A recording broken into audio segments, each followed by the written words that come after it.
नमस्कार दोस्तों, मैं हूं श्वेता रंजन। उत्तर प्रदेश में वैसे देखा जाए तो कांग्रेस का अस्तित्व कहीं नहीं दिखाई दे रहा, लेकिन कांग्रेस जिस तरह की राजनीति में इस बार दिखाई दे रही है वो एक नया पर्सपेक्टिव आप कह लीजिए सेट कर रही है। उत्तर प्रदेश जहां जाति, धर्म, अगड़ा, पिछड़ा तमाम इन मुद्दों पर चुनाव जीते या हारे जाते हैं, वहां पर महिलाओं की बात करना और महिला के नारे को लड़की हूं, लड़ सकती हूं को लेकर जिस तरह से प्रियंका गांधी आगे बढ़ रही हैं, जिस तरह उन्होंने अपनी पहली लिस्ट कैंडिडेट्स की जो जारी की है, 125 सीटों पर इस बार उन्होंने 88 ऐसे प्रत्याशी उतारे हैं जो पहली बार चुनाव लड़ेंगे। तो ये सारे मुद्दे जो हैं ये बता रहे हैं कि प्रियंका गांधी एक अलग किस्म की राजनीति कर रही हैं, या यूं भी कह लीजिए कि उन्हें आभास है कि उन मुद्दों पर जिन पर भाजपा या सपा चुनाव लड़ रही है, उन पर उनकी नैया पार नहीं हो सकती है। तो लड़की, महिला, इन मुद्दों को लेकर जिस तरह प्रियंका गांधी आगे बढ़ रही हैं, उससे ये तो जरूर है कि ये मुद्दा बहुत ही दिलचस्प है। ये मुद्दा ऐसा है जो समय की मांग है, जरूरत है, लेकिन इस मुद्दे को बहुत ज्यादा अहमियत कभी नहीं मिलती है। महिलाओं को लेकर आगे बढ़ने पर क्या चुनाव जीता जा सकता है, ये एक बहुत बड़ा सवाल है। वैसे देखा जाए तो अब तक जो भी चुनाव हुए हैं उत्तर प्रदेश में, महिलाओं की संख्या कैंडिडेट्स के रूप में बहुत ही कम रही है। ऐसे में उन प्रत्याशियों को उतारना, उन महिलाओं को टिकट टिकट देना जो कि पीड़िता रही हैं, जो किसी ना किसी रूप से डायरेक्ट या इनडायरेक्ट किसी ना किसी रूप से उन्होंने समाज के शोषण को झेला है। समाज के जो एक पैट्रियार्कल सोसाइटी है, पितृसत्तात्मक सोसाइटी है, उसके खिलाफ महिलाओं की आवाज को बुलंद करने की प्रियंका गांधी की जो कोशिश है, कितना कारगर होगी, इसी पर आज हम चर्चा करेंगे। लेकिन सबसे पहली बात ये समझना बहुत जरूरी है कि एक प्रदेश, वो भी उत्तर प्रदेश या बिहार की हम बात करें, तो अक्सर देखने में आता है ये जो एक सोशल स्ट्रक्चर जो हमारा है वो ऐसा है, या पेट्रियार्कल सोसाइटी है, जिसमें कि महिलाएं अपनी सोच तो रख सकती हैं, लेकिन वहां पर जब वोट देने की बात आती है तो कई दफा या कह लीजिए हमेशा ही पिता के कहने पर या पति के कहने पर या बेटे के कहने पर अक्सर महिलाएं वोट करती हैं। महिलाओं में भी अलग अलग, आप देखिए, वैसे तो महिलाओं को मैं बांट कर नहीं देखती, लेकिन महिलाओं में भी अलग अलग कैटेगरी है जिनकी अलग अलग समस्याएं हो सकती हैं। जैसे ओबीसी महिलाएं, अब ओबीसी महिलाएं, तो ओबीसी को अट्रैक्ट करने की अखिलेश यादव बहुत कोशिश कर रहे हैं, तो क्या उनमें से महिलाएं निकल कर सामने आएंगी और प्रियंका गांधी को सपोर्ट करेंगी, ये भी एक सवाल है। तो वैसे देखा जाए तो सीधा सीधा तो इस बार कहीं नजर नहीं आ रहा कि प्रियंका गांधी जो है वो किसी भी तरह से इस चुनाव को जीत सकती हैं, क्योंकि अगर वो जो भी कर रही हैं, बखूबी कर रही हैं, एक नई कोशिश है, उसके लिए उन्हें शाबाशी मिलनी चाहिए, क्योंकि समाज में ये बहुत जरूरी है कि महिलाओं को आगे लाया जाए। और इस पर कांग्रेस जो है वो पहले से ही काम कर रही है, ऐसा नहीं है कि ये इस चुनाव में ही हुआ है, लेकिन शायद वो दूर की सोच रही हैं। शायद उनको भी अंदाजा है कि ये चुनाव तो वो कुछ नहीं कर सकती, लेकिन हाँ, इस चुनाव का फायदा विपक्षी दलों को जरूर मिलेगा, ये भी एक सच है।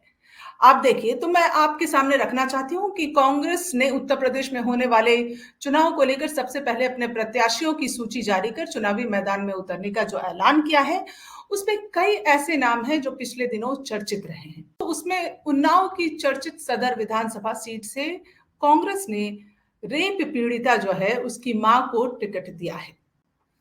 तो वहीं लखीमपुर खीरी की मोहम्मदी सीट से रितु सिंह को टिकट दिया गया है। रितु सिंह आपको याद होगा, जिनके साथ बदसलूकी की गई, ब्लॉक प्रमुख चुनाव के नामांकन के दौरान उनकी साड़ी खींची गई, जिसको चीरहरण का मामला कहा गया।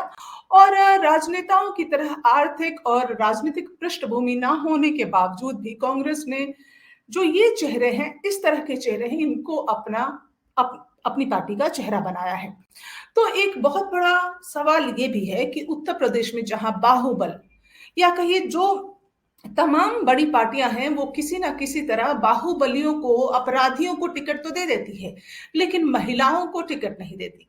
अपराधी आपराधिक पृष्ठभूमि वाले जो लोग हैं, उनके पास धन बल हर तरह की चीजें हैं, तो उनके लिए चुनाव जीतना आसान होता है। लेकिन जब एक रेप पीड़िता की मदर, जो कि बहुत ज्यादा सामाजिक नहीं है, जो बहुत ज्यादा सामने निकलकर चुनावी रैलियों में भाग नहीं ले पाई हैं, जिनको राजनीति की बहुत समझ नहीं है, उन इन चेहरों के दम पर कांग्रेस की प्रियंका गांधी कितना जो दाव चल रही हैं, उनको कितनी सफलता देगी, ये कुछ बातें हैं जो कि सोचने लायक हैं।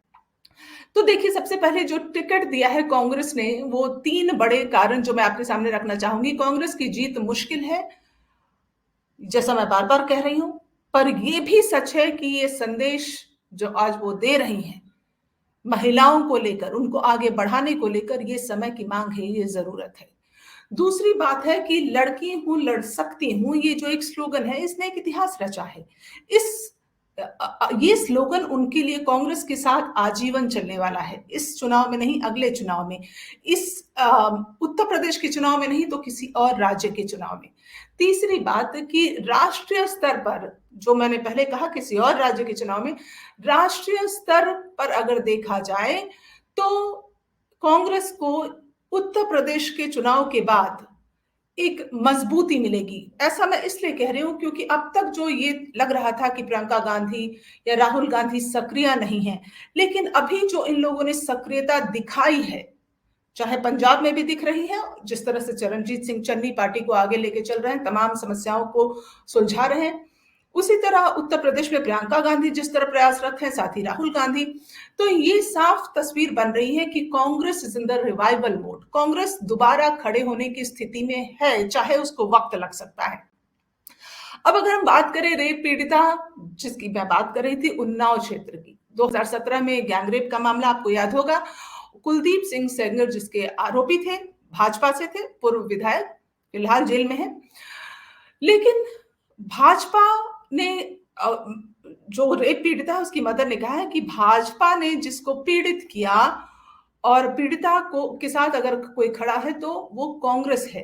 देखिए, कांग्रेस इस पर वर्क किया है। उन्नाव का मामला हो या हाथरस का मामला हो या लखीमपुर खीरी का मामला हो, प्रियंका गांधी हर जगह गई हैं, महिलाओं को गले लगाया है, उनकी संवेदनाओं उनके साथ जुड़ी हैं, उनसे मिली हैं, उनकी समस्याओं को सुना है, जिस काम में कहीं ना कहीं भाजपा पिछड़ तो गई ही है।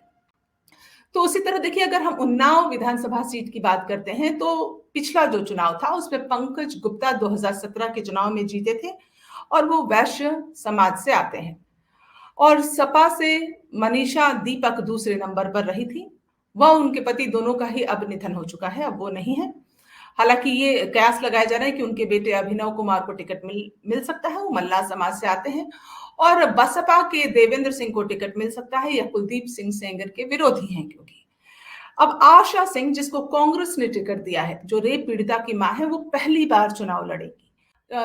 आशा सिंह जो है, जो रेप पीड़िता की मदर हैं, क्या वो उतनी मजबूती से लड़ पाएंगी जिस तरह से राजनीतिक हस्तियां चुनाव लड़ती हैं, जिस तरह का बल दिखाती हैं? हर पार्टी की अगर आप बात करें तो देखें, उनका महिला विंग होता है, एक महिला मोर्चा होता है, लेकिन कैंडिडेट कभी भी महिला को नहीं बनाया जाता है। किसी विधायक, मंत्री की पत्नी या रिश्तेदार को ही कैंडिडेट बनाया जाता है।